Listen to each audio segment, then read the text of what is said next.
হরে কৃষ্ণ। তাহলে এখানে একটা প্রিচিং অ্যাপ্লিকেশন আছে, দেখুন 41 নম্বর শ্লোকে তাৎপর্যে প্রিচিং অ্যাপ্লিকেশন আছে।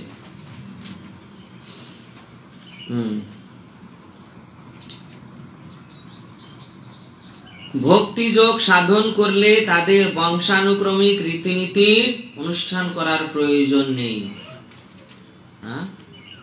ভক্তি যোগ সাধন করলে তাদের বংশানুক্রমিক রীতিনীতি অনুষ্ঠান করার প্রয়োজন নেই।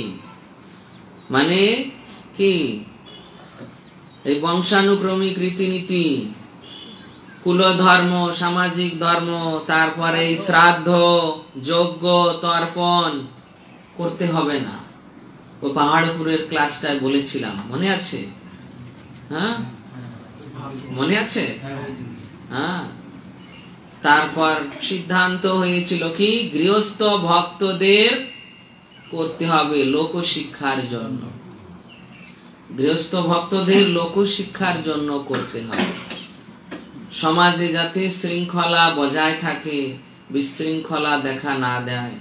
হ্যাঁ, কৃষ্ণ ভক্তি করলে তাদের করতে হয় না, কিন্তু সমাজে বিশৃঙ্খলা দেখা যাবে। সমাজের মানুষ বলবে যে ওর পিতার শ্রাদ্ধ করলো না, ওর বাড়িতে খাওয়া যাবে না, ওকে একঘরে করে দাও।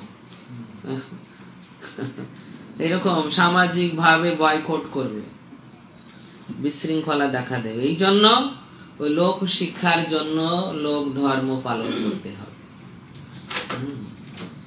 কিন্তু যারা ভক্তি যোগ করছে তাদের এই রীতিনীতি পালন করার কোনো প্রয়োজন হয় না। কেননা ভগবানের আরাধনা করলে এই সব কিছু আপনা আপনি সাধিত হয়ে যায়। তার প্রমাণ কি? প্রমাণ কি? ভগবানের আরাধনা করলে সবকিছু আপনা আপনি সাধিত হয়ে যায়। এর প্রমাণ কি? এই যে প্রমাণ, এই যে ওখানে দেখুন, একটা ভাগবতের শ্লোক দেওয়া আছে 11:5-41, মানে একাদশ স্কন্ধ, মাঝখানে ওটা পঞ্চম অধ্যায়, তারপর 41 নম্বর শ্লোক। দেবর্ষি ভূতাত্ম নৃণাম পিতৃণাম ন কিঙ্কর নায়মরিণী চরাজন সর্বাত্মনায় শরণম শরণ্যম গত মুকুন্দ পরিঋত কর্তম। যিনি সব রকম কর্তব্য পরিত্যাগ করে মুক্তিদানকারী মুকুন্দের চরণ কমলে শরণ নিয়েছেন, ঐকান্তিক ভাবে পন্থাটি গ্রহণ করেছেন, তার আর দেব দেবী, মুনি ঋষি, পরিবার পরিজন, মানব সমাজ, পিতৃপুরুষের প্রতি কোনো কর্তব্য থাকে না। পরমেশ্বর ভগবানের সেবা করলে এই ধরনের কর্তব্যগুলি আপনা থেকে সম্পাদিত হয়ে যায়। ভগবানের আরাধনা করলে, ভগবানের সেবা করা হলে তিনি আর কারো কাছে ঋণী থাকবেন না। কাদের কাছে? কয়টি ঋণ? কয়টি ঋণ আমাদের? ওখানে দেখুন, দেবর্ষি ভূতাত্ম নৃণাম পিতৃণাম। দেবঋণ 6টি ঋণ, দেবঋণ, তারপর ঋষি ঋণ, তারপর ভূত ঋণ। ভূত ঋণ মানে জীবদের প্রতি, এই জীব সমাজের প্রতি ঋণ। পশু পাখি বৃক্ষ, এই যে আপনারা রোজ ওষুধ খাচ্ছেন কিনা? ওষুধগুলো কি থেকে আসছে? হোমিওপ্যাথি ওষুধগুলো গাছপালা, আর এলোপ্যাথি ওষুধগুলো এই জীবের হাড়, তেল, চর্ম, এইগুলো থেকে। বুঝতে পেরেছেন? দেবঋণ, দেবতাদের প্রতি ঋণ। মানে কি? এই যে সূর্য দেব আলো দিচ্ছে, পবন দেব বাতাস দিচ্ছে, সরকার আপনার কাছ থেকে ইলেকট্রিক বিল নিয়ে নিচ্ছে, সূর্যদেব এসে ইলেকট্রিক বিল নিচ্ছে, এটা ভগবান ব্যবস্থা করে দিয়েছে। সূর্যদেব এই যে লাইট দিচ্ছে, পবন দেব এই যে বাতাস, তারপরে বৃক্ষরা কি আমরা এই যে নিঃশ্বাস নিচ্ছি, শ্বাস প্রশ্বাস কি নিচ্ছি, নিঃশ্বাসে অক্সিজেন ওই বৃক্ষদের কাছ থেকে আসছে। তাহলে দেবঋণ, এই যে সূর্য চন্দ্র দেব দেবীরা, বুঝতে পেরেছেন, জলের দেবতা বরুণ দেব, বৃষ্টির দেবতা ইন্দ্র, এই ফসলের ঔষধি বৃক্ষের দেবতা চন্দ্র, লাইট বিভাগে সূর্যদেব, এনারা যে আমাদের সাপ্লাই দিচ্ছে, এই জন্য এনাদের প্রতি ঋণী। প্রথম ঋণ দেবঋণ। ঋষি ঋণ, ঋষি ঋণ, এই যে শাস্ত্র গ্রন্থ কারা দিয়েছে? মুনি ঋষিরা দিয়েছে। ব্যাসদেব মুনি ঋষি, বাল্মীকি মুনি, তার পরাশর সংহিতা, যাজ্ঞবল্ক্য সংহিতা, এইরকম ভাবে মুনি ঋষিরা আমাদের এই এত সব পুরাণ উপনিষদ এই সব দিয়েছেন, তারা দিয়েছেন, তাদের অনুভব, তাই তাদের প্রতি ঋণ। তারপর দেবঋণ, ঋষি ঋণ, ভূত ঋণ, মানে জীবদের প্রতি ঋণ বললাম, জীবেদের প্রতি ঋণ, গাছপালা পশু পাখি এদের প্রতি ঋণ। তারপর নৃণাম, নৃণাম মানে মানব জাতির প্রতি ঋণ, সমগ্র মানব কুলের প্রতি ঋণ, সমগ্র মানব কুলের প্রতি ঋণ। নৃণাম, নৃ নয়রি, নয়রি, হ্যাঁ দন্ত নয়রি, নৃণাম, নৃণাম মানব সমাজের প্রতি ঋণ। মানব সমাজের প্রতি কি ঋণ? মানব সমাজের প্রতি ওই যে চিকিৎসা বিদ্যালয়, মানব সমাজের প্রতি ঋণ মানে এই যে যত সব আমরা ইলেকট্রিক জিনিসপত্র হ্যান ত্যান আদি সব ব্যবহার করছি, কেউ না কেউ তো সেটা আবিষ্কার করেছে, কেউ না কেউ আবিষ্কার করেছে, কারো মাথার থেকে এসেছে এটা। সমগ্র মানব সমাজের প্রতি ঋণ। তারপর পিতৃনাম মানে পিতা মাতার প্রতি ঋণ, পিতা মাতার প্রতি ঋণ।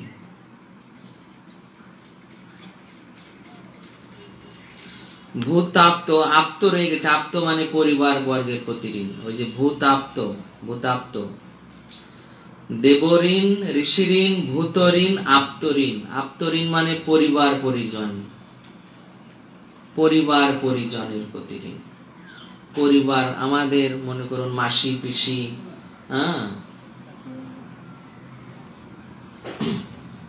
ধাত্রী, তারপর পরিবারের যারা অন্যরা আছে আমাদের পালন পোষণ করেছে,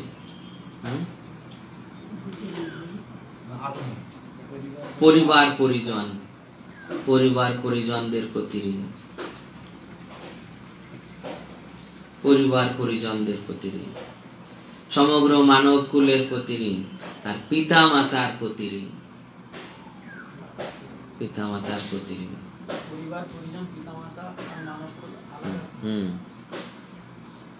আলাদা, এক একজন এক এক ভাবে উপকার করেছে। পরিবার পরিজন মাতা পিতার মতো স্নেহ দিয়ে পালন করেছে, মাতা পিতার থেকে কম, ঠিক আছে। মাতা পিতা, পরিবার পরিজন, সমগ্র মানব সমাজ, এই যে চিকিৎসা বিজ্ঞান, যন্ত্র আদি, এই গাড়ি ঘোড়া মানব সমাজের দান, চিকিৎসা বিজ্ঞান মানব সমাজের দান। এইভাবে 6 জনের প্রতি ঋণ। কেউ এক জন্মে একটা ঋণও সম্পূর্ণরূপে পরিশোধ করতে পারবে না। চেষ্টা করে এক জন্মে একটা ঋণও পরিশোধ করতে পারবে না। মনে করুন এক দেবতার প্রসন্ন করতে গেলে অন্য দেবতা রুষ্ট হয়ে যাবে। এই যে চাঁদ সদাগর, সে ছিল শিবের ভক্ত, শিবের ভক্ত। শিবকে প্রসন্ন করতে গিয়েছিলেন, ওদিকে মনসা দেবী অসন্তুষ্ট হয়ে গেল, হ্যাঁ, তার বংশ নির্বংশ করে দিল। বুঝতে পেরেছেন? এক দেবতার সন্তুষ্ট করতে গেলে অন্য অসন্তুষ্ট হয়ে যাচ্ছে, আমার পূজা দিল না। কিন্তু বলা হচ্ছে যে কেউ যখন একমাত্র ভগবানের শরণ গ্রহণ করে, ভগবানের আরাধনা হয়, তখন এই সব ঋণ তার এক জন্মেই পরিশোধ হয়ে যাবে। যদি ভগবানের আরাধনা করে বলে এক জন্মেই পরিশোধ হয়ে যাবে এই 6 ঋণ। তো আমি বলছি এখনকার যারা কৃষ্ণ ভক্ত নয়, যারা ভক্তি জীবনে আসেনি, কিন্তু তারা আমাদের লৌকিকতার জন্য, সমাজের জন্য তারা কি করে, এই পিণ্ডদান প্রথা ব্যবস্থা করে, কিন্তু ওটা ব্রাহ্মণ দিয়ে হয়, বৈষ্ণব মতে হয় না। তাহলে কি ওদের পিণ্ড যেটা দেওয়া হচ্ছে, পিণ্ডদান করা হচ্ছে, শ্রাদ্ধ অনুষ্ঠান হচ্ছে, ওদের কি ঊর্ধ্বগতি লাভ হচ্ছে না কোনো কি হচ্ছে? এখন তো ব্রাহ্মণ তো ঠিক নেই, ঠিক নেই। ব্রাহ্মণ মানে কি? ব্রহ্ম জানাতি ব্রাহ্মণ, হ্যাঁ, যাদের নিষ্ঠা নেই, যাদের নিষ্ঠা নেই তারা তো ব্রাহ্মণ নয়। এই জন্য এই কলিযুগে যা কিছু ধর্ম নামে চলে, ভাগবত কহে তা পরিপূর্ণ ছলে। সব ছল ধর্ম চলছে, সব ছলনা চলছে, সব ছলনা চলছে, শুধু নামে মাত্র হচ্ছে। হ্যাঁ, ব্রাহ্মণ হবে ওই রকম যে ব্রহ্ম জানাতি, যে ব্রহ্মকে জেনেছেন, যিনি আচার আচরণশীল ব্রাহ্মণ, তিনি আমিষ গ্রহণ করবেন না, ব্রাহ্মণ জীব হত্যা করবেন না, হ্যাঁ, সে ব্রাহ্মণ। বুঝতে পেরেছেন? এইসব ব্রাহ্মণ তো নামে মাত্রে। শাস্ত্রে বলছে কলি যুগে রাক্ষস সকল বিপ্র ঘরে জন্মিবে সুজনের হিংসা করিবারে। কলি যুগে রাক্ষসেরা এই ব্রাহ্মণের গৃহে জন্মগ্রহণ করবে, রাক্ষস জন্মগ্রহণ করবে এই ব্রাহ্মণদের গৃহে, সুজন ব্যক্তিদের হিংসা করার জন্য। পৈতা দেখিয়ে গোমাংস খাবে, 2 পয়সার পৈতা থাকবে, আর কিছু থাকবে না। তোদের কোনো আচার থাকবে না, নিষ্ঠা থাকবে না, সদাচার নিয়ম নীতি কোনো কিছু থাকবে না, কারণ ওরা রাক্ষস। বুঝতে পেরেছেন? নিজের মত মতো করবে, নিজের ইচ্ছা মতো করবে, শাস্ত্রের অবজ্ঞা করে নিজের মত মতো করবে। এদের দ্বারা কোনো কিছু না করানোই উচিত।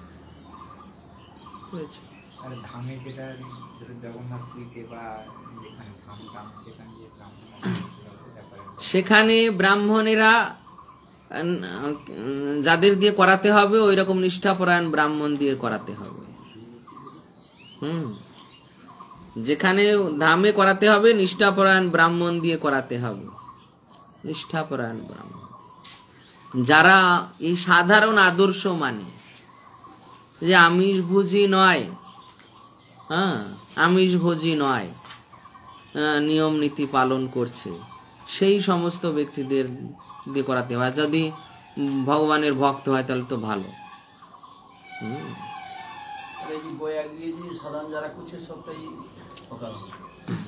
গয়ায় গিয়ে যারা করছে, এখন যদি ওই প্রতারকের হাতে পড়ে যায় তাহলে তো তাদের আর উদ্ধার হলো না, প্রতারকের হাতে পড়লে।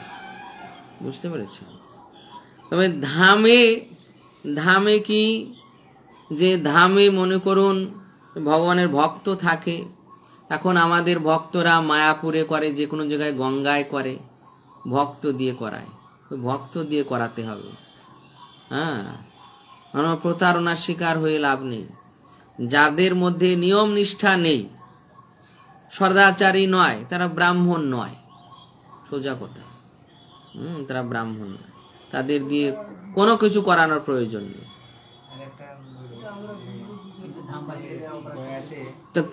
বুঝবো কি করে, বুঝবো কি করে? আপনি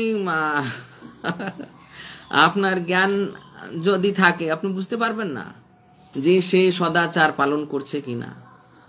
হ্যাঁ, ভক্ত হয়েছি মানে কি? ভক্ত স্তর মানে কি? ব্রাহ্মণের উচ্চর স্তর।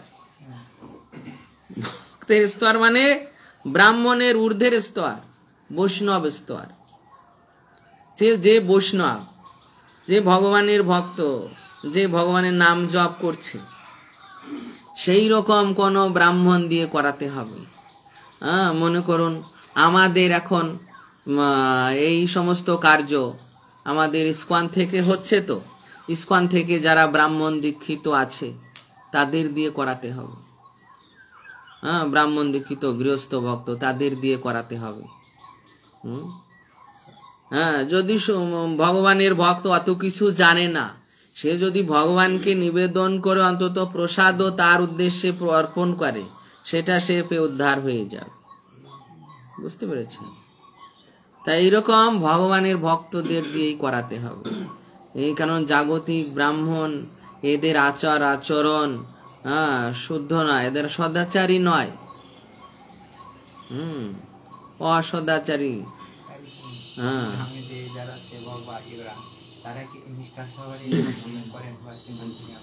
তা যাই হোক, ওই ধামে গিয়ে ভক্তদের দিয়ে করাতে হবে।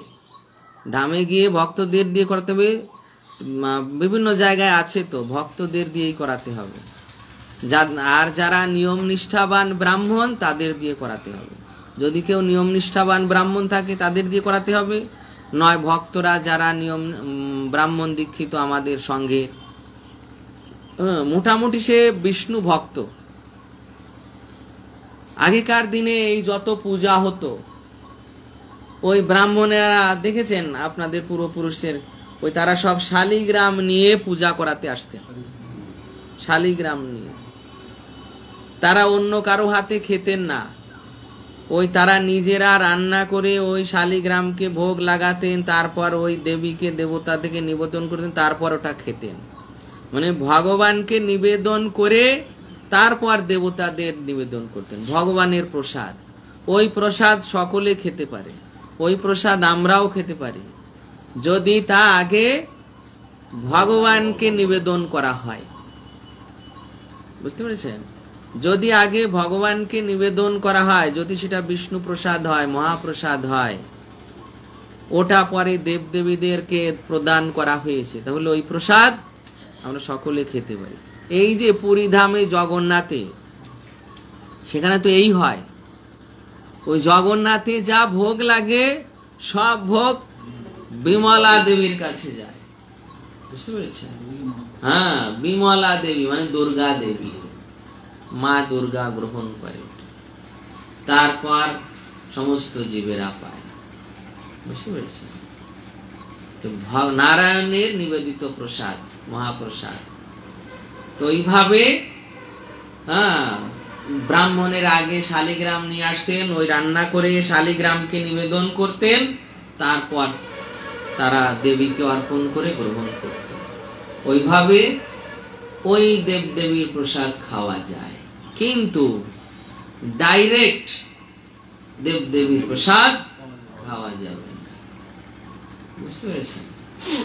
ডাইরেক্ট খাওয়া যাবে না, কেন ডাইরেক্ট যারা লাগাচ্ছে তারা ভক্ত নয়, তারা এই বিষয়ে জানে না, অভক্ত। তারা চিন্তা করে এই দেবতা এনে একজন ভগবান, তারা ভগবান ভাবে পূজা করে। কিন্তু যদি কোনো ব্রাহ্মণ দীক্ষিত বৈষ্ণব বিষ্ণু ভক্ত, তিনি যখন পূজা করবেন তখন আগে তিনি ওই ভগবানকে ভোগ নিবেদন করেই তাকে দেবেন।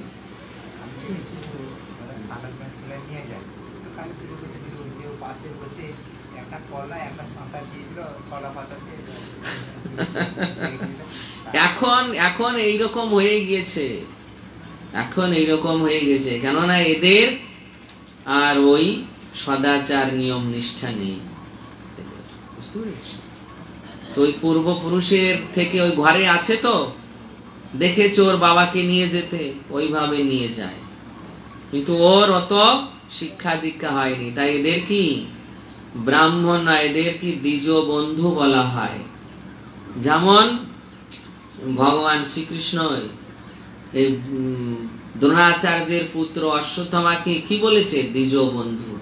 এ ব্রাহ্মণ নয়, এ দ্বিজ বন্ধু, মানে কি ব্রাহ্মণের অযোগ্য পুত্র, তাকে দ্বিজ বন্ধু বলা হয়। ঠিক আছে।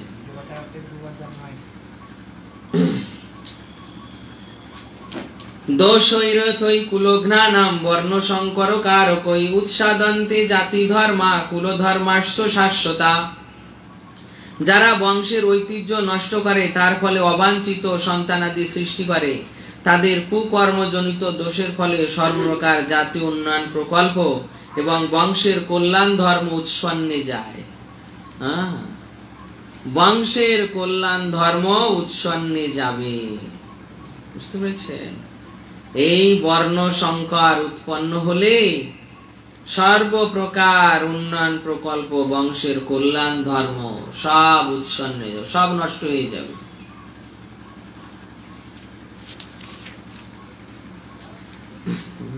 প্রভুপাদ তাৎপর্য লিখছেন, দেখুন তৃতীয় লাইনে, সমাজের দায়িত্ব জ্ঞান শূন্য নেতাদের পরিচালনায় যদি সনাতন ধর্মে যথাযথ আচরণ না করা হয়, তবে সমাজে বিশৃঙ্খলা দেখা দেয়।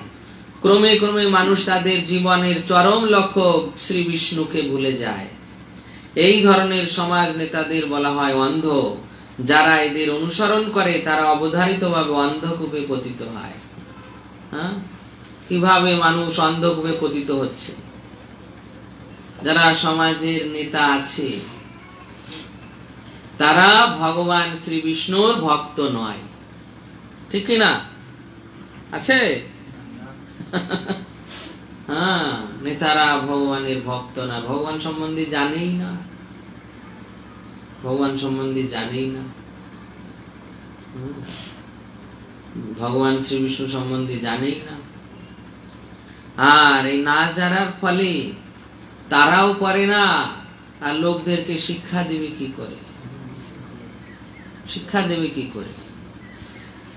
এইভাবে তারাও জানে না, তাদের যারা ফলোয়ার তারাও শিখছে না, জানছে না। তাই ওই অন্ধ হয়ে অন্যকে হাত টেনে নিয়ে যাচ্ছে, কোথায় পড়বে? উভয়ই গর্তে পড়বে। সেই রকম উভয়ই এই কালের গর্তে পড়ে যাচ্ছে। এইরকম ভাবে সব ভগবানের আরাধনা, বিষ্ণু ভক্তি সব ভুলে যাচ্ছে। যারা সরকারি ব্যবস্থায় রয়েছে, প্রশাসনিক বিভাগে রয়েছে, তাদের প্রধান কর্তব্য এটা যে জনসাধারণকে কৃষ্ণমুখী করা, পারমার্থিক দিক দিয়ে উন্নত করা, ধর্মে মতি করানো। অন্যথায় তারা ট্যাক্স নেওয়ার যোগ্যতা রাখেন না।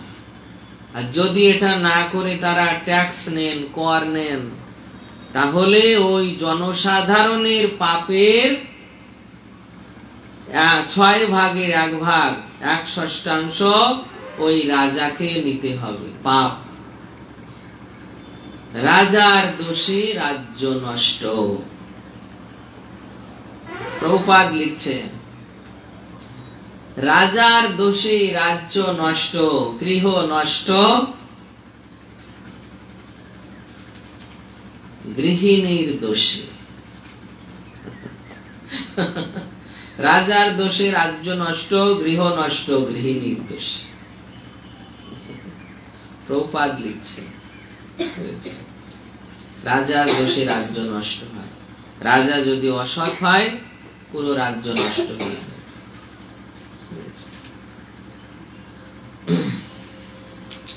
উৎসন্ন কুল ধর্মানাম মনুষ্যানাম জনার্দন নরকে নিয়ত বাস ভবতীপ্ত অনুশুশ্রম। হে জনার্দন, আমি পরম্পরাক্রমে শুনেছি যাদের কুলধর্ম বিনষ্ট হয়েছে তাদের নিয়ত নরকে বাস করতে হয়। বুঝতে পেরেছেন? যাদের কুলধর্ম নষ্ট হয়েছে তাদের নিয়ত নরকে বাস করতে হবে। তাহলে এই কুলধর্ম মানে বর্ণাশ্রম ধর্মে যারা আছে আর তারা যদি ভক্ত না হয়, বর্ণাশ্রম ব্যবস্থায় আছে, যাদের কুলধর্ম নষ্ট হয়েছে, তারা যদি ভক্ত না হয় তাহলে নিয়ত নরকে।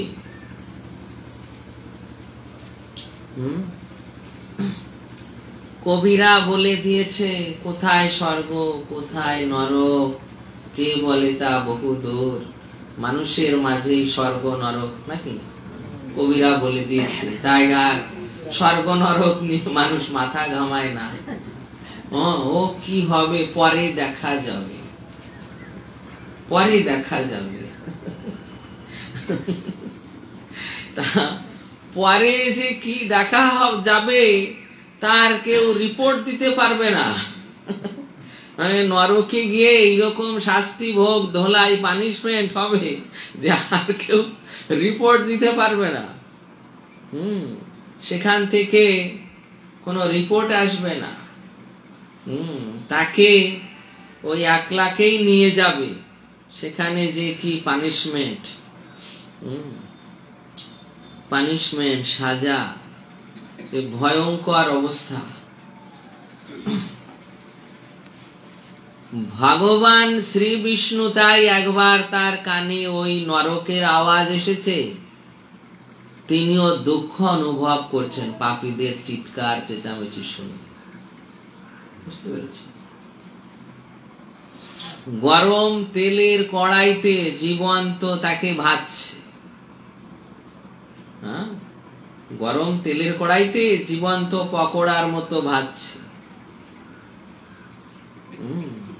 অগ্নির মধ্যে জ্বালাচ্ছে। লোহা, এই যে যারা ড্রিঙ্ক করে মায়ের পূজায় বাবার পূজায় নাচছে, ড্রিঙ্ক করে বাবার প্রসাদ মায়ের প্রসাদ, ওই তাদের উপরের চোয়াল টেনে ধরবে, নিচের চোয়াল টেনে ধরবে, আর লোহা গরম করে ওই লিকুইড লোহা ওইটা খাইয়ে দেবে। অয়পান নরক, খাও। এই গরম লোহা খেতে হবে। ধূমপান করছে, মদ্যপান করছে, নেশা করছে, এদের ওই অয়পান নরকে এইভাবে 1000 বছর ধরে এইরকম মুখে ঢালবে, খাও। প্রায়শ্চিত্ত আছে, প্রায়শ্চিত্ত এই জগতে। এই পাপীরা, মনে করুন কেউ ড্রিঙ্ক করছে, এর প্রায়শ্চিত্ত হচ্ছে ঘি পান করে দেহ ত্যাগ করা, গরম ঘি পান করে দেহ ত্যাগ করা। যদি এটা না করেছে তাহলে ওই নরক লোকে তাকে যাতনাময় শরীর দিয়ে ওই গরম লোহা খাওয়াবে জোর করে। এই শাস্তি। গরম ঘি খেলে প্রায়শ্চিত্ত হয়ে গেল। গরম ঘি খেয়ে দেহ ত্যাগ করতে হবে। হ্যাঁ, গরম ঘি খেয়ে দেহ ত্যাগ করতে হবে। গরম ঘি খেয়ে দেহ ত্যাগ করতে হবে।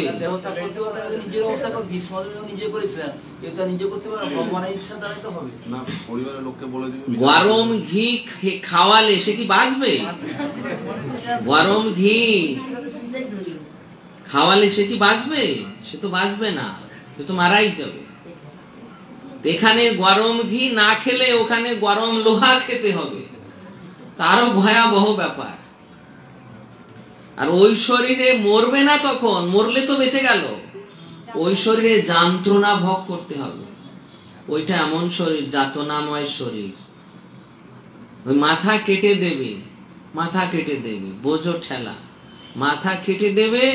ওই অবস্থায় ওই যন্ত্রণাটা অনুভব হবে, কেন ও একটা জীবকে এইরকম ভাবে মাথা কেটেছে, ওই জীবটা ছটফট করেছে। কই মাছটা কেটে কড়াইয়ের পরে নেড়েছে, কই মাছটা লাফালাফি করছে, দেখেছেন না জীবন্ত অবস্থায়? ঠিক ওই রকম ব্যাপার।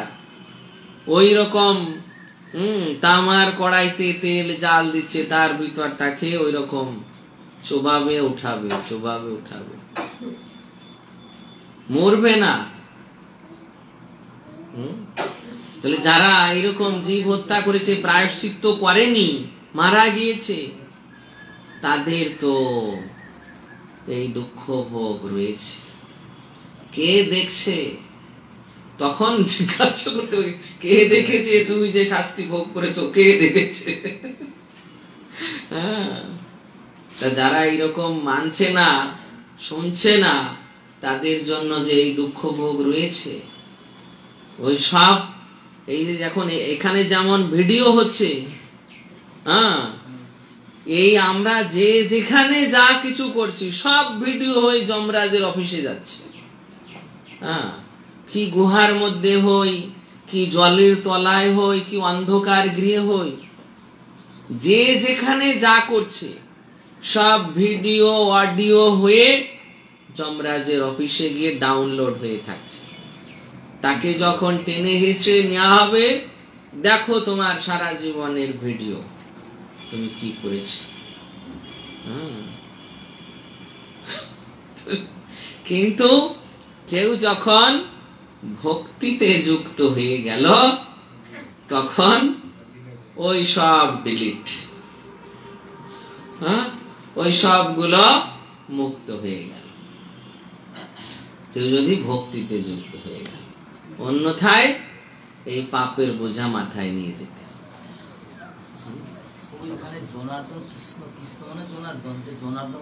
হ্যাঁ, জনার্দন মানে দুষ্ট জনদের দমনকারী আর শিষ্ট জনদের পালনকারী।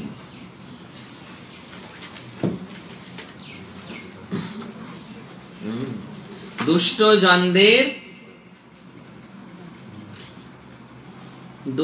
জনদের সংহারকারী, দণ্ডদানকারী,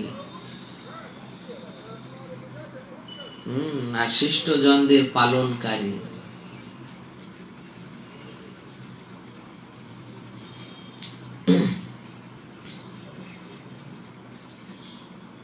এই যে দেখুন, এই তাৎপর্যে প্রভুপাদ লিখছেন, বর্ণাশ্রম ধর্মের বিধি অনুসারে মানুষকে মৃত্যুর পূর্বে তার সমস্ত পাপ মোচনের জন্য কতগুলি প্রায়শ্চিত্ত বিধি পালন করতে হয়। এই যে প্রায়শ্চিত্ত, এই প্রায়শ্চিত্ত না করলে নিশ্চিত তাকে ওই যমলোকে গিয়ে শাস্তি পেতে হবে, সে যদি ভক্ত না হয়। অহবত মহৎ পাপম কর্তুম ব্যবসিতা বয়ম যদ রাজ্য সুখ লাভে লোভেন হন্তুম স্বজনম উদ্যতা। হায়, কি আশ্চর্যের বিষয় যে আমরা রাজ্য সুখের জন্য লোভে স্বজনদের হত্যা করতে উদ্যত হয়ে মহাপাপ করতে সংকল্পবদ্ধ হয়েছি। তাই অর্জুন বলছেন, কি দুঃখের বিষয়, আমরা এই সামান্য রাজ্য লাভের জন্য এই আত্মীয় স্বজনদের বধ করতে সংকল্পবদ্ধ হয়েছি। দুঃখের বিষয়, অত্যন্ত আশ্চর্যের বিষয়। সামান্য রাজ্য লোভের জন্য আমাদের এখন সব আত্মীয় স্বজনদের মারতে আমরা বসেছি। বুঝতে পেরেছি?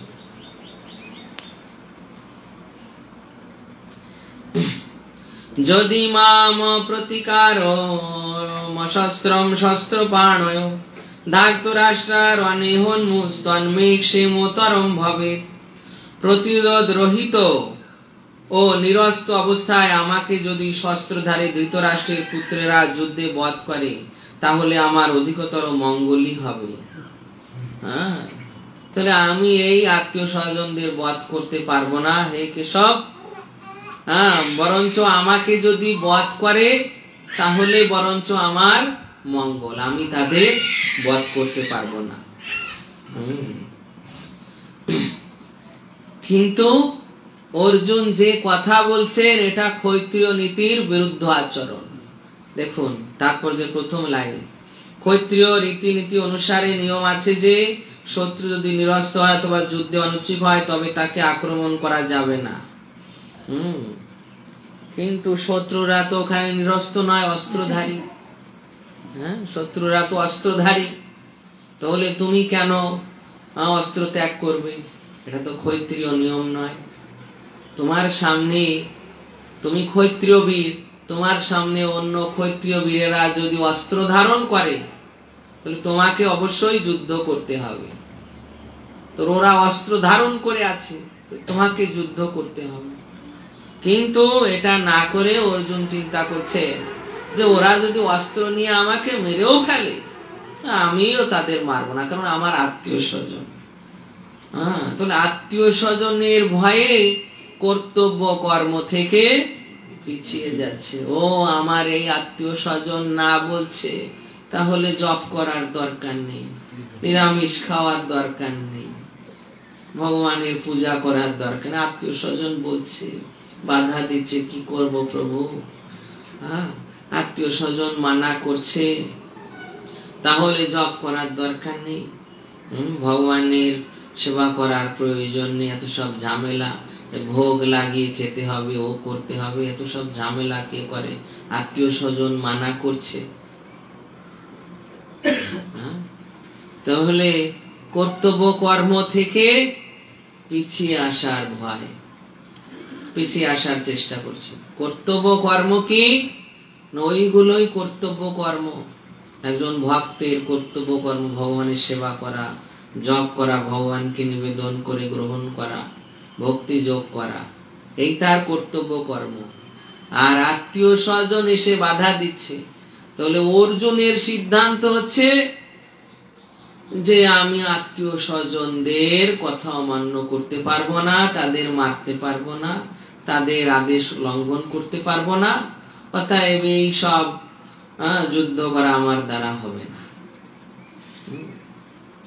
তাই এইরকম ভাবে অর্জুনের মতো যদি ওই নীতি গ্রহণ করি, যে আমি তাহলে আর জপ তপ করবো না, নিরামিষ আদি গ্রহণ খাবো না, তারা যা খাচ্ছে তাই খাবো, তারা যা করছে সেই রকম করবো, তারা যেভাবে চলছে সেইভাবে চলবো, তাহলে আমার ভক্তি জীবন শেষ। তাহলে নিজের কর্তব্য কর্ম থেকে বিচ্যুত হয়ে গেলাম। নিজের কর্তব্য কর্ম কি? এই ভক্তি যোগের বিধি পালন করা। এখন এই বিষয়ে ভগবান তাকে উপদেশ দেবেন। সঞ্জয় বলছেন, এইভাবে বলে এবং মুক্তার্জুনা সংখ্যে রথোপস্তুপা বিশদ বিসৃজম সশরম চাপম শোক সংবিঘ্ন মানস। সঞ্জয় বললেন, রণক্ষেত্রে এই কথা বলে অর্জুন তার ধনুর্বাণ ত্যাগ করে শোকে ভারাক্রান্ত চিত্তে রথ পরিপবেশন করলেন। এই বলে, হে কেশব, আমার আর যুদ্ধ করা হবে না, আমি আত্মীয় স্বজনদের বধ করতে পারবো না, আত্মীয় স্বজনদের মারতে পারবো না, আমি যুদ্ধ করবো না, এই গান্ডিব রাখলাম, বসলাম। তখন ভগবান এবার বলবেন। তো সঞ্জয় বললেন, অর্জুন ধনুর্বাণ ত্যাগ করে বসলেন। দ্বিতীয় অধ্যায় শুরু, সাংখ্য যোগ। সঞ্জয় উবাচ তম তথা কৃপয়া আবিষ্ট মশ্রুপূর্ণাকুলেক্ষণম বিষিদন্তমিদম বাক্যমুবাচ মধুসূদন। সাংখ্য যোগ মানে কি? আগের অধ্যায় ছিল বিষাদ যোগ। বিষাদ যোগ মানে কি?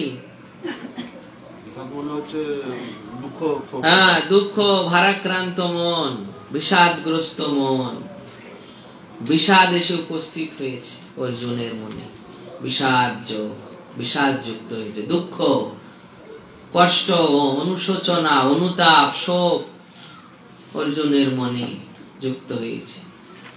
আর দ্বিতীয় অধ্যায় এখন সাংখ্য যোগ। সাংখ্য যোগ মানে জড় জগৎ থেকে চিন্ময় জগতে উন্নীত হওয়ার যে স্থানটা।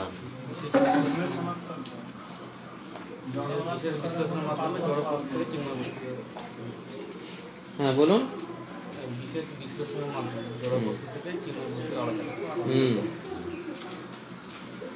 সাংখ্য যোগ মানে বিশ্লেষণাত্মক জ্ঞানের মাধ্যমে জড় বস্তু থেকে চিন্ময় তত্ত্বকে পৃথক করা। বিশ্লেষণাত্মক জ্ঞানের মাধ্যমে জড় বস্তু থেকে চিন্ময় তত্ত্বকে পৃথক করা। জড় তত্ত্ব কি? এই শরীর। জড় তত্ত্ব কি? এই শরীর। এবার বিশ্লেষণাত্মক জ্ঞানের মাধ্যমে এই শরীর থেকে চিন্ময় বস্তুকে পৃথক করা। এই শরীরে চিন্ময় বস্তু কি আছে?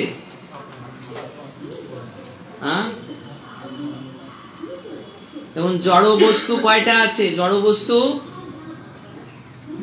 কয়টা আছে? জড় বস্তু কয়টা আছে? 24টি। জড় বস্তু 24টি।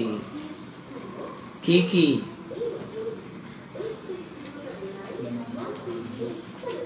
জড় বস্তু 24টি। পঞ্চমহাভূত। পঞ্চমহাভূত মানে ক্ষিতি অব তেজ মরুদ্ভ, মানে হচ্ছে মাটি, জল, অগ্নি, বায়ু, আকাশ।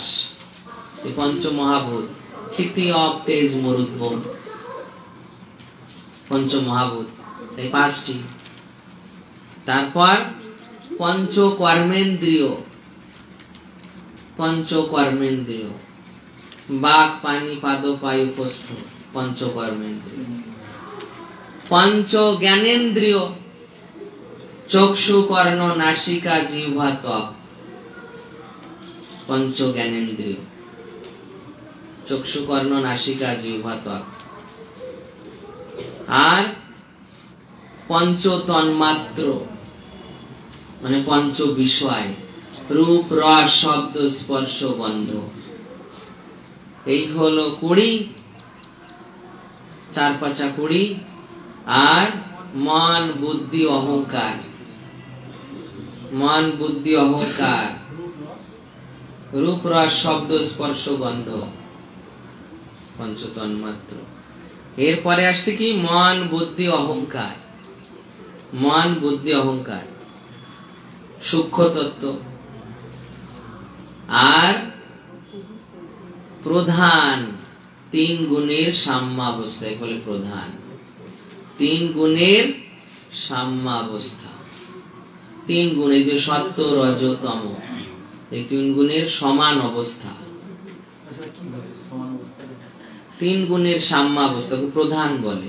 প্রধান সমান অবস্থা মানে এই যে জোয়ার ভাটা দেখেছেন? জোয়ার ভাটা হচ্ছে ওই সময়টা নিস্তব্ধ অবস্থা। একটা সময় জোয়ার হতে হতে থেমে যায়, ভাটার টানো হয় না, জোয়ারের টানো হয়, থেমে যায়। ওই অবস্থাটা সাম্যাবস্থা মানে গুণ সত্য, রজ, তম সব একই মাত্রায় থাকবে। সত্য, রজ, তম। সত্য, রজ, তম 3 গুণটাই মনে করুন 50-50 করে আছে। 50% এর, 50% ওর, 50%।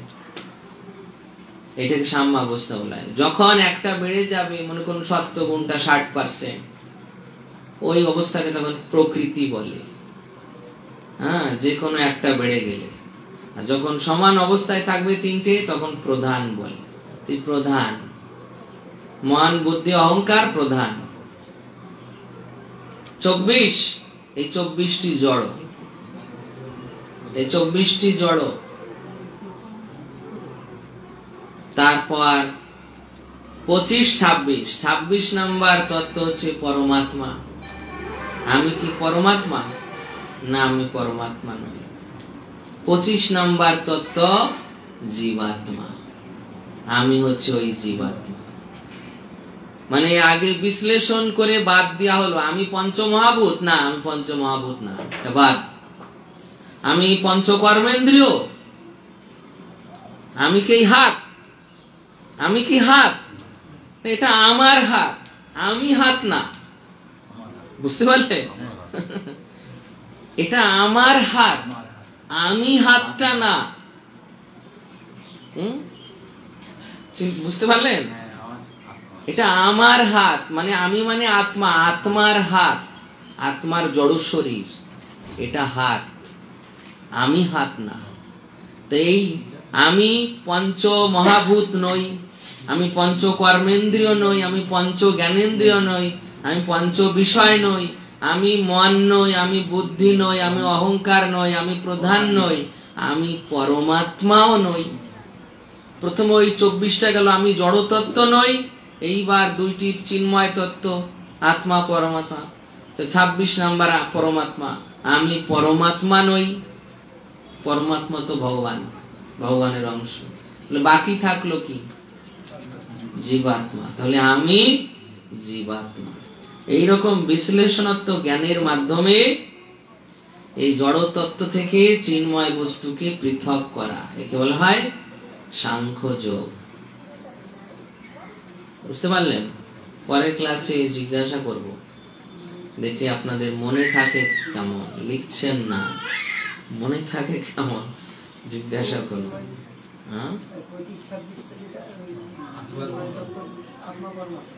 হ্যাঁ, 25 নম্বর আত্মা, 26 নম্বর পরমাত্মা।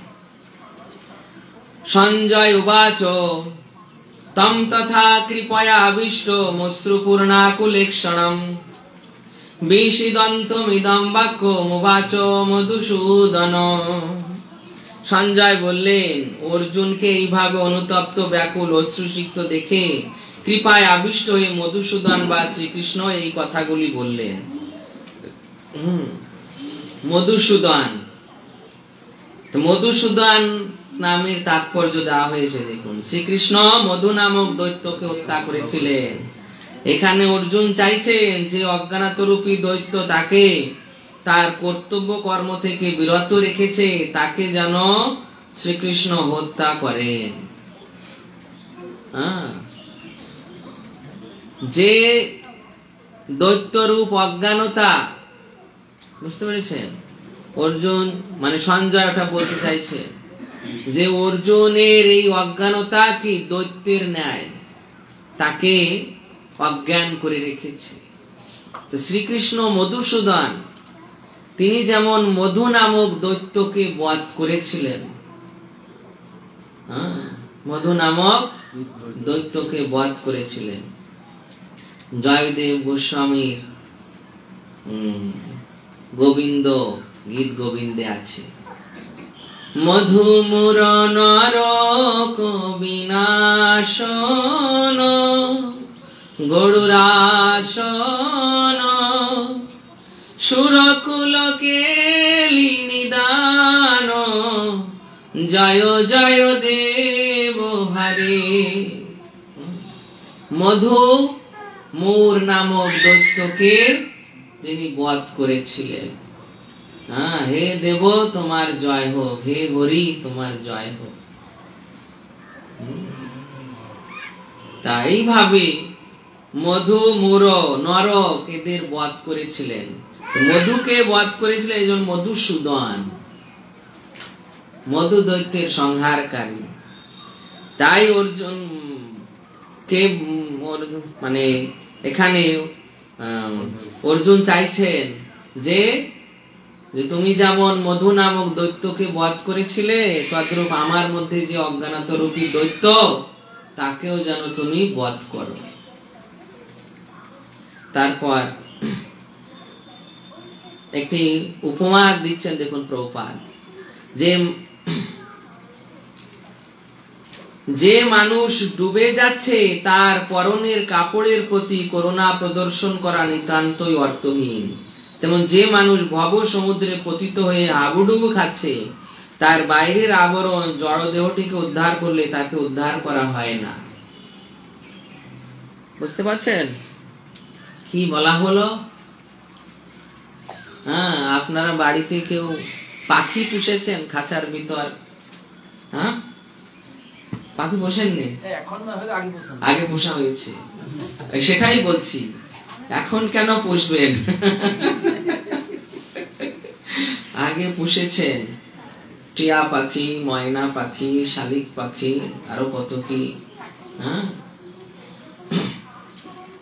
তা এই যে পাখি পোষার পর মনে করুন কেউ ওই শুধু খাঁচাটা রং করছে, খাঁচাটা পরিষ্কার করছে, পাখিটাকে আর খেতে দেয় না।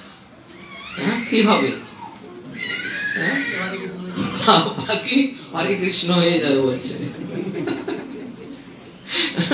পাখি হরে কৃষ্ণ হয়ে যাবে। এইভাবে, ঠিক এইরকম ভাবে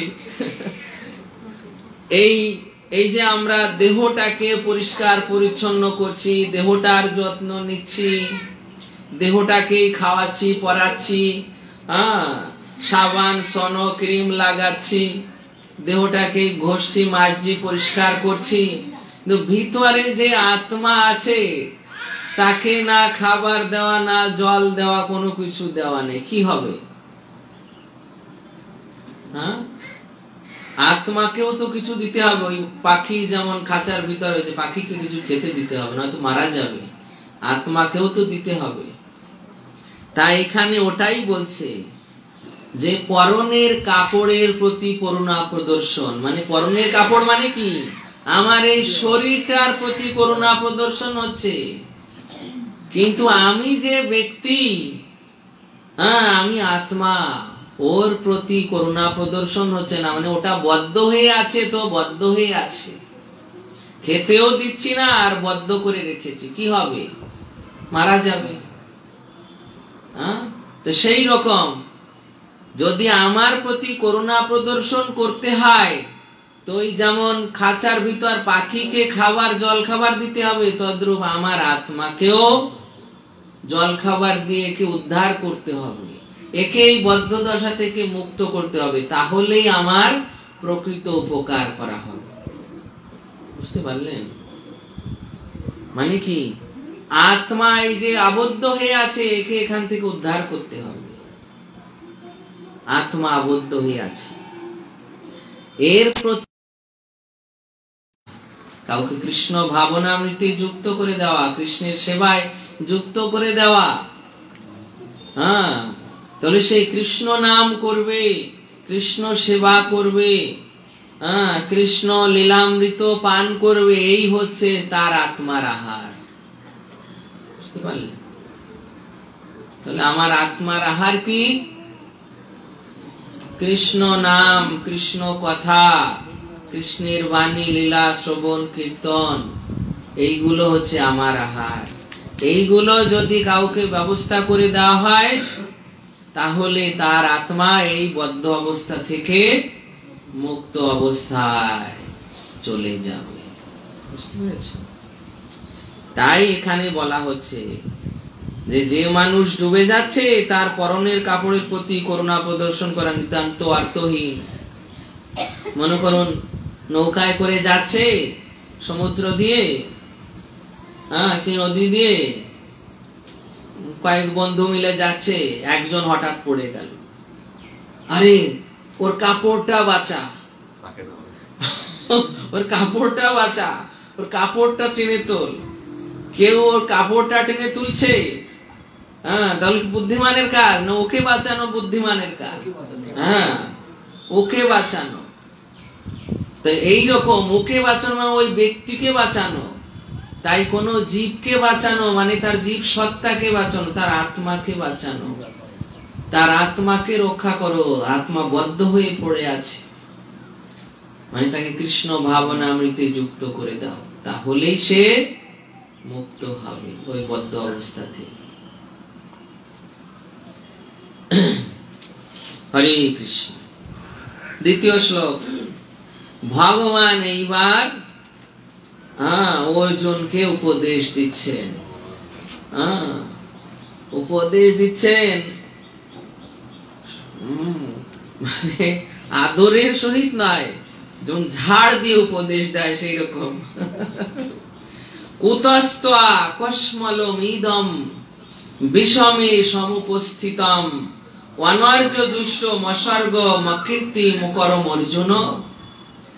পুরুষোত্তম শ্রী ভগবান বললেন, প্রিয় অর্জুন, এই ঘোর সংকটময় যুদ্ধস্থলে যারা জীবনের প্রকৃত মূল্য বোঝে না, সেই সব অনার্যের মতো শোকানল তোমার হৃদয়ে কিভাবে প্রজ্বলিত হলো?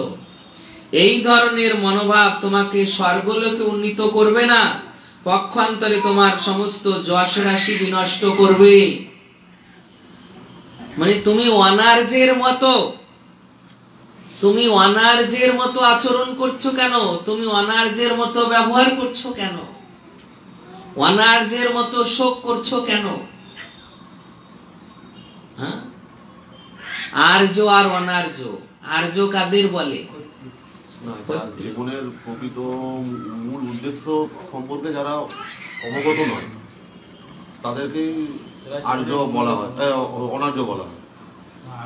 বুঝতে পারলেন?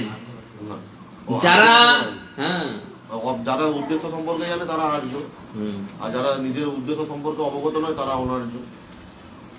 উদ্দেশ্য সম্পর্কে উপলব্ধি, শুধু জানা নয়, উপলব্ধি।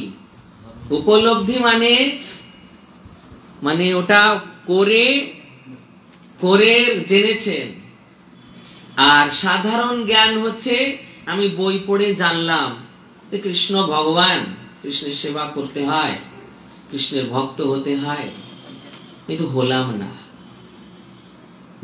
না। এটা হচ্ছে সাধারণ জ্ঞান। তারা জানে, এরকম কিছু লোক আছে, তারা জানে কৃষ্ণ ভগবান, কৃষ্ণের ভক্ত হতে হয়, কিন্তু কোনো রুচি নেই, ওইটুকু কেবল জেনেছে। সাধারণ জ্ঞান, তাদের উপলব্ধি নেই। উপলব্ধি কখন হয়? প্র্যাকটিক্যালি করার দ্বারা। যখন সে প্র্যাকটিক্যালি করবে, যখন সে ভক্তি জীবন করবে, কৃষ্ণ ভগবান তার ভক্ত হতে হয়, তাই সে ভক্তি জীবনে যুক্ত হয়ে যখন ভক্তি করবে, সেবা করবে, তখনই সেটা সে উপলব্ধি করবে। ওইটা হচ্ছে উপলব্ধি জ্ঞান। তাই এই রকম যারা জীবনের প্রকৃত মূল্য বোঝেন, উপলব্ধি করেছেন যে জীবনের মূল্য কি, কৃষ্ণ ভক্ত হওয়া, কৃষ্ণ ভক্তিতে যুক্ত হওয়া, কৃষ্ণ ভাবনাময় জীবন যাপন করা, কৃষ্ণ ভক্তের মতো জীবন যাপন করা, এবং পারমার্থিক প্রগতি লাভ করে ভগবানের কাছে ফিরে যাওয়া, এই জন্য মনুষ্য জীবন। পারমার্থিক উন্নতি মানে ভক্তি লাভ করে ভগবানের কাছে ফিরে যাওয়া, এর জন্যই মনুষ্য জীবন। এইটা যারা উপলব্ধি করেছেন, মানে কি ভক্তি করে যারা উপলব্ধি করেছেন, তাদেরকে আর্য বলা হচ্ছে। আর্য, তারাই আর্য। আর যারা জীবনের প্রকৃত মূল্য বোঝে না বুঝে কুকুর বিড়ালের মতো জীবন যাপন করে এই জগৎ থেকে বিদায় নেয়। বুঝতে পেরেছেন? কুকুর বিড়াল যেমন, তাদের মতো আহার বিহার চলাফেরা, তাদের মতো স্বভাব চরিত্র। কুকুরের স্বভাব কেমন, ওই রকম কুকুর বিড়ালের মতো আহার বিহার স্বভাব করে এই জগৎ থেকে যারা বিদায় নিচ্ছে, তাদের বলা হচ্ছে অনার্য। বুঝতে পারলেন? জীবনের প্রকৃত মূল্য বুঝলো না আর করলো না,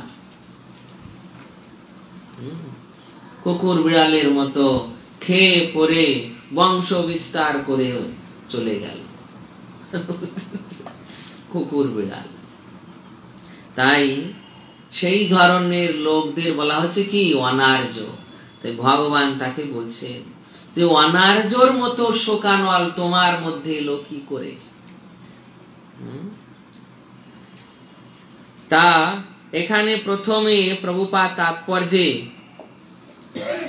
ভগবান শব্দটি ব্যাখ্যা করেছেন যে পরম তত্ত্ব তিন প্রকার, ব্রহ্ম, পরমাত্মা, ভগবান। এর মধ্যে কোনটা সর্বশ্রেষ্ঠ পরম তত্ত্ব? এইটা আপনাদের এই ব্রাহ্মণ দীক্ষার পরীক্ষায় আসবে। যারা ভক্তি শাস্ত্রী করছেন, যারা ক্লাসে করছেন, তাদের ব্রাহ্মণ দীক্ষায় আসবে যে সর্বশ্রেষ্ঠ পরম তত্ত্ব কোনটি এবং কেন। কোনটি সর্বশ্রেষ্ঠ পরম তত্ত্ব?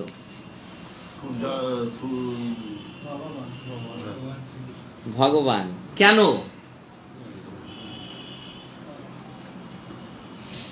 ভগবান কেন? উনি পরম তত্ত্বের চরম সীমা। হ্যাঁ, এখানে এই যে দেখুন, সূর্য রশ্মি, সূর্য গোলক, সূর্য মণ্ডল দিয়ে এই উপমা দেওয়া হয়েছে। সূর্য রশ্মিকে ভগবানের অঙ্গজ্যোতির সঙ্গে তুলনা করেছে। অঙ্গজ্যোতি ব্রহ্ম, ব্রহ্ম এসে ব্রহ্ম। পরম তত্ত্ব কয়টি? 3টি। ওই যে ওখানে দেখুন শ্লোক আছে, দেখেছেন? ওখানে শ্লোক আছে, হ্যাঁ ওখানে শ্লোক আছে।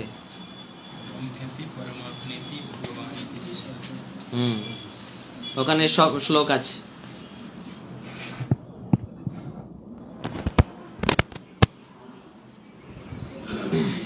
শ্লোক আছে, বদন্তি তত্ত্ববিদস্তত্ত্বম যজ জ্ঞানমদ্বয়ম ব্রহ্মেতি পরমাত্মেতি ভগবানিতি শব্দতে। পরম তত্ত্ব 3 সংজ্ঞায় সংজ্ঞায়িত, ব্রহ্ম, পরমাত্মা, ভগবান। কিন্তু সর্বশ্রেষ্ঠ পরম তত্ত্ব কোনটি সেইটা আলোচনা করতে গিয়ে প্রভুপাদ দিচ্ছেন সূর্য রশ্মি, সূর্য গোলক, সূর্য মণ্ডল। হ্যাঁ, সূর্য রশ্মি শুধু রশ্মি, এটা পূর্ণ সূর্য নয়। সূর্য গোলক যেটা আমরা দেখি, এটাও পূর্ণ সূর্য নয়। সূর্য মণ্ডলে প্রবেশ করে সূর্য দেবকে দর্শন করা। এই যে আমরা যে সূর্য দেখছি, দিব্য দৃষ্টি থাকে দেখা যাবে যে ওই প্লেটটার সামনে 7টা ঘোড়া সূর্যদেবের রথ টেনে নিয়ে যাচ্ছে। একটি চাকা, 7টা ঘোড়া, একটি চাকা রথে। ওর উপর সারথি অরুণ রথ চালিয়ে যাচ্ছে। সূর্যদেব ওর উপর বসে আছে। সূর্যদেব বিবস্বান ওর উপর বসে আছে, আর তার সামনে ওই রথের মধ্যে 60,000 বালখিল্য ঋষি তার আরাধনা করছে। হ্যাঁ, এটা দিব্য দৃষ্টি হলে দেখা যাবে। আমরা যে লাল শুধু একটা বলের মতো দেখছি, থালার মতো, ওটা আর দেখা যাবে না। দিব্য দৃষ্টি হলে ওই পুরো স্বরূপ দেখা যাবে।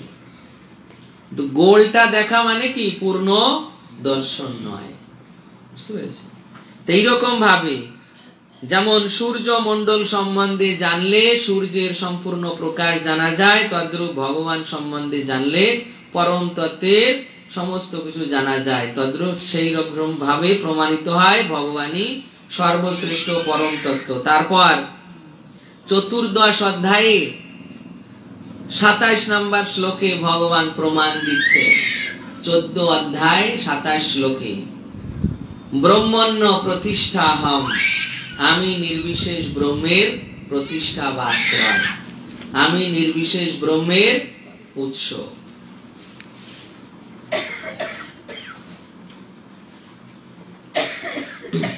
তারপর দেখুন ওই তাৎপর্যেই পরের প্যারাগ্রাফে দেখুন, ছিল ব্যাসদেবের পিতা পরাশর মুনি ভগবান কথাটির বিশ্লেষণ করেছেন। ভগবান মানে কি? সমগ্র ঐশ্বর্য, সমগ্র বীর্য, সমগ্র যশ, সমগ্র শ্রী, সমগ্র জ্ঞান, সমগ্র বৈরাগ্য, যার মধ্যে পূর্ণরূপে বর্তমান সেই পুরুষ পরমেশ্বর ভগবান। তাহলে ভগবানকে, যার মধ্যে এই সমগ্র ঐশ্বর্য, বীর্য, যশ, শ্রী, জ্ঞান রয়েছে, সেই পরমেশ্বর ভগবান। বুঝতে পেরেছেন? এইটা আপনাদের প্রশ্নে আছে। ভগবানের 6টি লক্ষণ। ভগবানের 6টি লক্ষণ বর্ণনা করুন। তারপরে যে ওর আগে একটা প্রশ্ন থেকে গিয়েছে, অর্জুনের যুদ্ধ না করার যুক্তিগুলির তালিকা দেখেছেন? আপনাদের গাইড বইয়ে দেখুন, গাইড বইয়ে 21 নাম্বার পেজে দেখুন।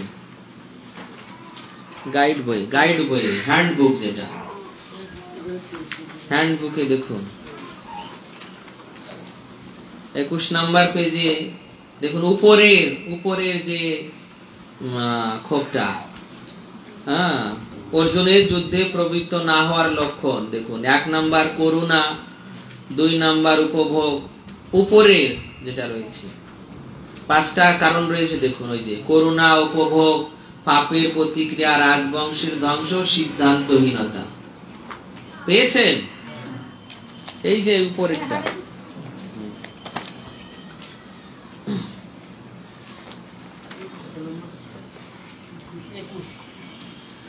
এরপর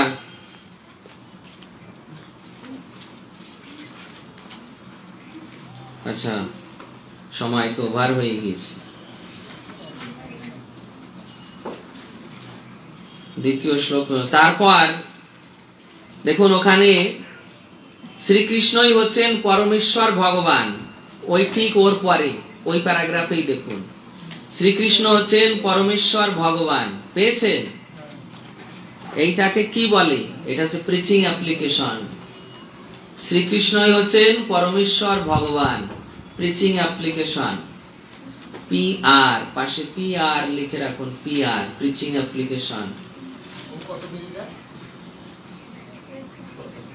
ওই যে সমগ্র বীর্য সমগ্র যশ, ওর ঠিক নিচে দেখুন শ্রীকৃষ্ণ হচ্ছেন পরমেশ্বর ভগবান। এটা প্রিচিং অ্যাপ্লিকেশন, এটা প্রচার ক্ষেত্রে প্রয়োগ করতে হবে, মানুষকে বোঝাতে হবে, তাই এটা প্রিচিং অ্যাপ্লিকেশন। তা এটার প্রমাণ, তো বোঝাতে গেলে আমার প্রমাণ প্রয়োজন।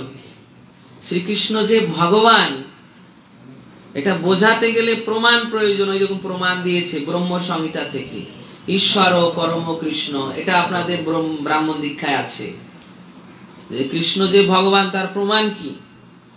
এই শ্লোক মুখস্থ করতে হবে। ঈশ্বর ও পরম কৃষ্ণ সচ্চিদানন্দ বিগ্রহ, অনাদিরাদির গোবিন্দ সর্বকারণা। তারপর ভাগবতের শ্লোক দেখুন, এতে চাংশ কলা পুংস কৃষ্ণস্তু ভগবান স্বয়ং ইন্দ্রিয়াড়ি ব্যাকুলম লোকম মৃয়ন্তি যুগে যুগে। এইরকম ভাবে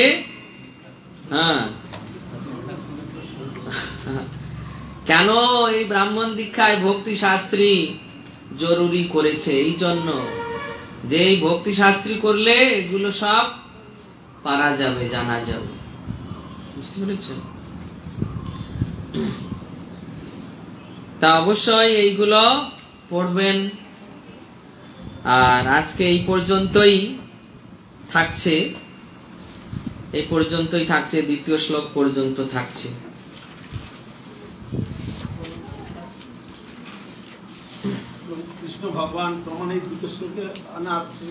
আরো তো শ্লোক আছে, আরো কত শ্লোক আছে, ব্রহ্ম সংহিতার আছে, গীতার শ্লোক আছে, আরো কত পুরাণের শ্লোক আছে।